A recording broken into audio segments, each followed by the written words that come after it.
ኮሊደር እንትን ረገጥክ ሳይረገጥክ የኮሊደር ላይ የተደረገ ቆሻሻ በጣም ብረት ነካ ተብሎ 6 ዓመት 10 ዓመት 300 ሺህ ብር የሚቀጣ ሰው ባለበት ሀገር ላይ የደፈራት አካል የሞት ፍርድ ቢፈረድበት ቤተሰቦች ላይ የመገለል ነገር ቢደረግበት አንደኛ እሱም ራሱን የማጣት ሁለተኛው ቤተሰብ ብሎ የማሰብ ነገር አለ። አኒ ስሟታል ጡቷን ይነካኳታል እና የስንት ዓመት ልጅ ናት? የ11 ቤት ውስጥ ያለች ልጅ ናት። ህጉ በይፋ የታወቀ ነገር የለም። አሁን በይፋ ቢታወቅና ህጉ በይፋ ቢታወቅና አንድ ልጅ ደፍሮ ይሄ ነገር ነው የተፈረደበት ቢባል እኛም ለመጮህ ይመቸናል። ኖ ይሄ ልክ አይደለም፣ ይሄ እኮ ለደፈረ እኮ ይሄ ነው ሞት ነው ቅጣቱ ተብሎ የተጻፈልን ነገር ቢኖር ነው። ግን ህጉ እንደዛ አይደለም። የሆነ አደባባይ ነው የተሰቀሉት። በአደባባይ እንዲሰቀሉ ተደርጎ የእያንዳንዱን ቤተሰብ ለቅመው ከማህበረሰቡ ነው ያገለሏቸው። ተሰታነቢ ማለት እድለኛ ነሽ እንኳን ተደፈርሽ የሚል ሰውም አለ። ስለተደፈርሽ ነው ከሀገር የወጣሽ እንኳን እግዚአብሔር ረድቶሻል የሚል ሰውም አለ።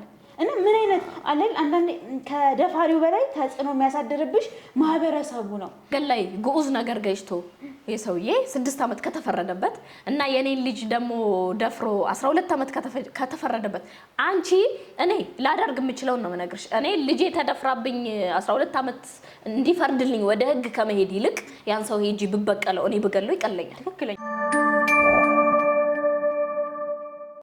የማይሆኑ ቃላቶች በጣም ሴት ልጅ የሚነኩ ቃላቶች የማይባል ነገር መጥፎ ቃል በግድ እንድታናግረው ማድረግ ምናምን በቴክስት ማስፈራራት ይሄ እንደ ወንጀል አይታይም። አሁን ሄደሽ ለአንድ ፖሊስ እንዲያለኝ ነው የጠራነው ምናምን ብትዩ ኖርማል አድርጎ ነው የሚያይብሽ። የሚደርሰው ጥቃት የቅጣት ማቅለል ሊኖር አይገባም። ለምሳሌ አንድ ሰው ሰረቀ ከተባለ ስሙኒ ሳንቲም ከሰረቀ ሌባ ነው። አንድ ህንጻ ሙሉ ቢዘርፍ ሌባ ነው በቃ አይደል? ህጉ ለሴቶች በጣም የወረደ ነው። በጣም በዳገር ላይ የኖርሽ ህግ አለ ተብለሽ በህግ የተዳደርሽ ግን ጥቃት ሲደርስብሽ ህጉ አይደርስልሽ። ብዙ ሰዎች አደራም ጭምር ኃላፊነትም ጭምር አለባችሁና የብዙ ሴቶችን ድምጽ እንሆን። አይደለም ሳልፈልግ ብሳብ የሚሰማኝን ስሜት እኔ በደንብ ነው የማውቀው።